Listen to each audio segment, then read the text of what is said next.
Hi, want to talk a bit about censorship in Western society, in this country. There'll be some differences between Western countries, but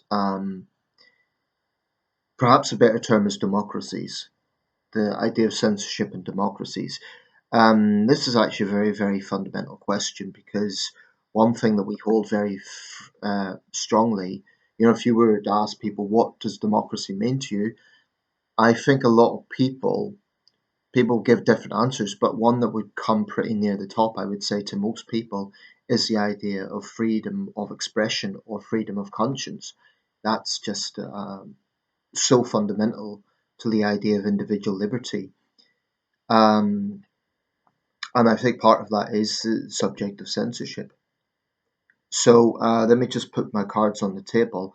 My instinct is that we are going down a path of being a little bit too censorious, particularly social media websites. Now, I know this week there was a congressional hearing with Mark Zuckerberg and other tech giants basically being grilled about what they allowed on their platforms. And I understand there were parents who had lost children to suicide. I didn't follow this extensively, so I have to be honest, I don't know all the details, but I gather they had, suffered cyberbullying, have been subject to some dark things online.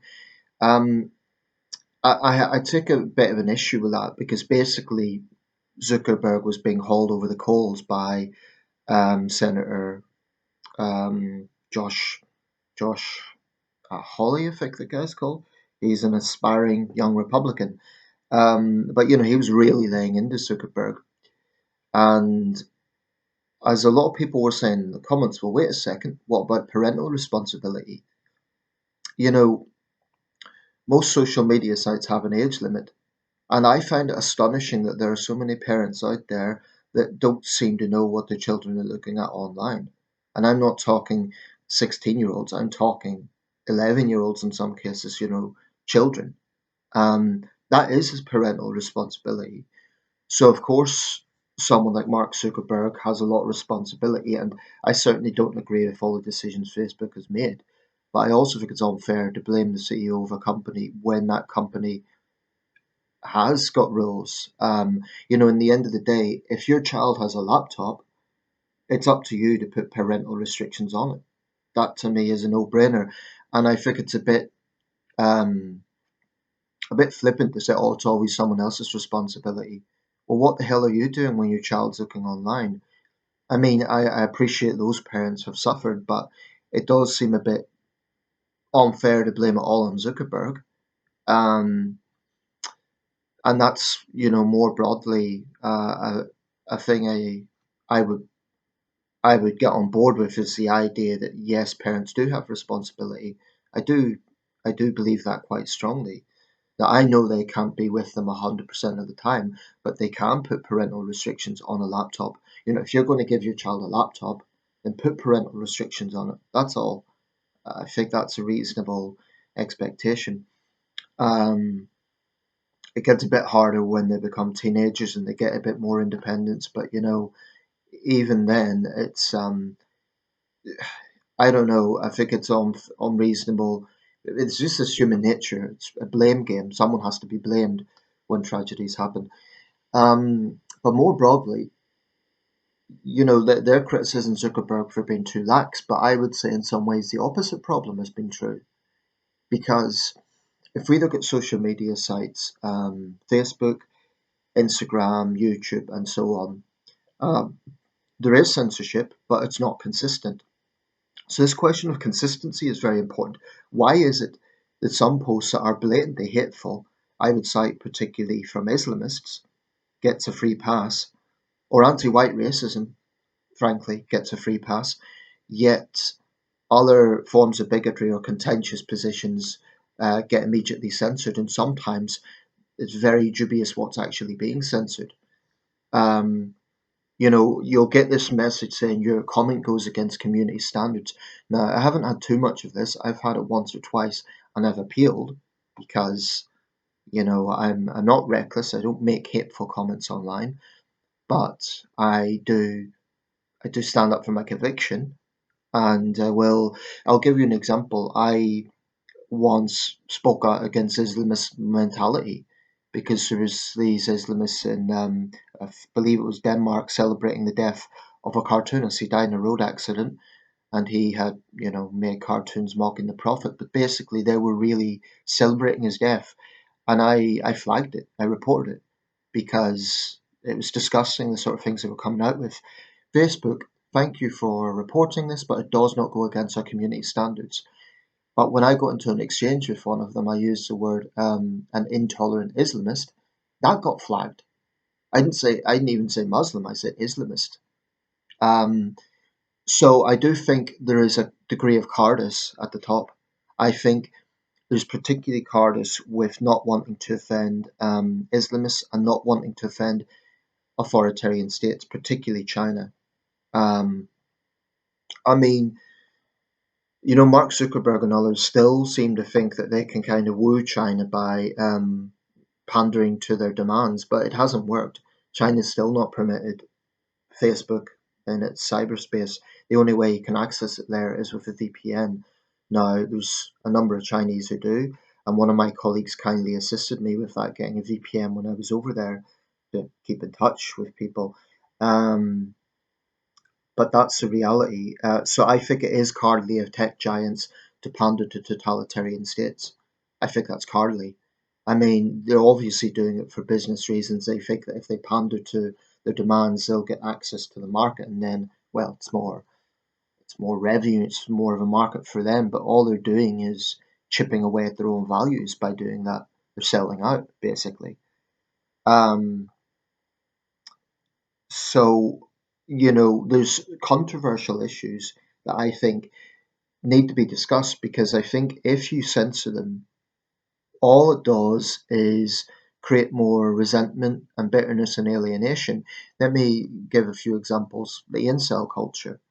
Now, it's well known that it's a misogynistic sort of subculture where young men gather to blame women for their lack of experience, and sometimes it can be quite dark and misogynistic. Um, but I've seen, for example, on Reddit. Now, the point about Reddit is the users are anonymous. That's a big factor in Reddit. But you'll get these subthreads saying, they contradict themselves because they say, let's talk about a controversial issue. Then they have a whole list of rules. And I'm thinking, well, wait a second. You want people to talk openly. You want to have debate. But you're really restricting people on what they can say. So if you censor something like the incel culture, all that is going to do is push those young men further away from the mainstream, make them more angry, make them more disillusioned and paranoid that the world's out to get them. So I don't think that's the right approach. I think it's better to debate them, to discuss with them, to try and get them to see the error of their thinking. Now, I'm not naive, that doesn't always work, but surely it's better than just pushing it under the carpet and hoping, oh, let's just hope this goes away because it's misogynistic and it's ugly. Why not challenge them? Why not say, look, don't blame women for this. Maybe it's lack of confidence. Maybe it's a lack of opportunities, but don't go down the path of being misogynistic and entitled in that way. So I think that's really the wrong approach. To just hope, to just sweep things under the carpet, and no ideology should be above discussion. I don't care whether it is feminism, socialism, conservatism, libertarianism, you name it. Ideologies should be, a confident society should be willing to debate anything, anything. And I'm not saying that, people should always throw themselves into the arena. Sometimes, you need downtime, and it's better to just agree to disagree. Yeah, absolutely. But censorship is another thing. And I do think there's too much of it. I think you get it in the print press. I think you get it in the news media. I think you get it on social media. And it's creeping. And I think it's increasing, actually. I think the situation's getting worse. Now, I don't think what we're seeing in the UK is comparable to, say, China. And I have lived and worked in China, so I know what I'm talking about. It's not comparable at this point. But we cannot be complacent. I would be very wary, for example, if Keir Starmer's government brings in legislation ostensibly to reduce hate. I mean, but then it's sort of designed to basically be de facto blasphemy laws, say people cannot discuss Islam. Or when I hear these vague statements like we're going to make misogyny illegal, well, misogyny is a terrible thing. It's bigotry. It's a form of hate. But who gets to define it? This is a question. Who gets to define that? I mean, if someone says they don't like the double standards of feminism, does that make them a misogynist? No. If they say a woman's place is the kitchen, yes, that's misogynist. So there has to be clear understanding of what these loaded terms actually are about. And I would be very wary of any new legislation that's dressed up as hate crime legislation or hate speech legislation. Um, Basically, part of having free speech in a society is also allowing offensive opinions, quite frankly. Now, I'm not an absolutist. I do think that there should be common sense restrictions. Like I previously said, I referred to young people online. There should absolutely be restrictions on what children can see. That's just a no-brainer. Um, I think that there should be obvious restrictions on clear threats. You know, if people are making violent threats. If there's targeted harassment of an individual, now let me explain this. I think it's legitimate to criticize public individuals. So if someone were to go to the page of a politician and say, I strongly disagree with your policies or that's really wrong or something, I honestly think that should be allowed. The dividing line is there should be no threats, right? We've had MPs murdered in this country, there's been threats. But my concern would be that the violence that has existed shouldn't be used as an excuse to say that public figures cannot be criticised, including on social media. Why social media? Because it's all very well saying go to a surgery and talk to them, but that isn't always possible, and a lot of parliamentarians don't always get back to people. So the only voice that people have is there. That's part of the situation here. People have to have a voice. And, you know, if you're in public life, frankly, you need tough skin. I'm not talking about threats. Threats is a whole other thing, and I think threats should be taken seriously. You know, there's no excuse to make violent threats, but if politicians make decisions that are affecting millions of lives, so the people that they are affecting should be allowed a voice, including to speak out against that. Um, at the moment, that's broadly allowed, but you know, again, there's a danger that we are getting down a path of using offence to sort of censor. I mean, like I say, no ideology should be above debate or criticism. And I do feel that, you know, this is one reason I so abhor the woke left, because for all the talk about compassion and being progressive and being open minded, they are very, very capable of saying only my opinion counts. And, you know, if you see things differently, you must be a horrible bigot. Um, But frankly, even if there are horrible bigots, they're not going to see the light by, you know, putting a masking tape over their mouth. It's better to just confront them, debate them. And as for cyberbullying, you know, it's a horrible thing, and you know, I hate bullying. It's a horrible thing. No one should have to go through that. But in the end of the day, there is a block button. Um, so you know, there's a lot of questions here about how things are done. By the way, that's not victim blaming. I'm just saying that is there as an option. It's a bit different from the other examples, but what I really would have a problem with is if there was more legislation, and I do think Labour is capable of it, designed to, you know, stop hate, right? Um, but again, who gets to define this? If someone says that they don't believe in, you know, that a trans person can be the opposite sex, that they believe in biology, then you know we there's people out there who think that they should get a police visit. I think that is draconian, a waste of police resources, and utterly wrong. You know, if you're a trans person and you're offended by their comments, then just block them. You don't have to engage with them. You don't have to put up with them. Just block them. but don't get the police involved. That to me is crossing a line, and it's a waste of resources. When the police simultaneously say they don't have the resources to deal with burglaries, or for that matter, actual hate crime if a trans person is physically attacked. We all know that awful case of that young person, Brianna G. Now that is a serious hate crime, but saying, for example, that you believe in biology, that should not be a police matter in any way, shape, or form.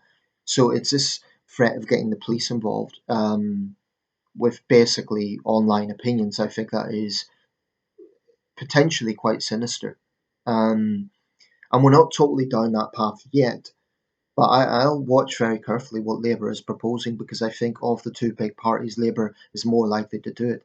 The Tories don't have a perfect track record in this, but I do think Labour, with its abundance of woke ideologues, is more likely to go down that path, and I'd be very wary of it because it's censorship.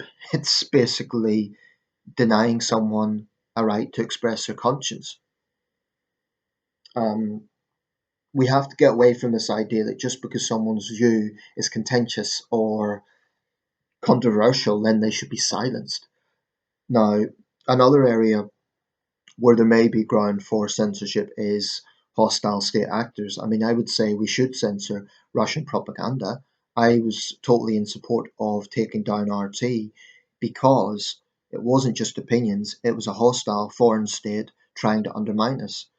As far as I'm concerned, RT is part of the Russian government. So, there's no honour, there's nothing sensible or clever about being tolerant to our enemies in that sense. So that's where I would come down more on the other side. Um, I think it was Karl Popper, the philosopher, who made that famous notion of if we tolerate the intolerant. I forget the whole quote verbatim, but it was along those lines. Um, so I think one of the biggest problems in the West is we're tolerant to intolerance, and yet we're intolerant to just people having different opinions.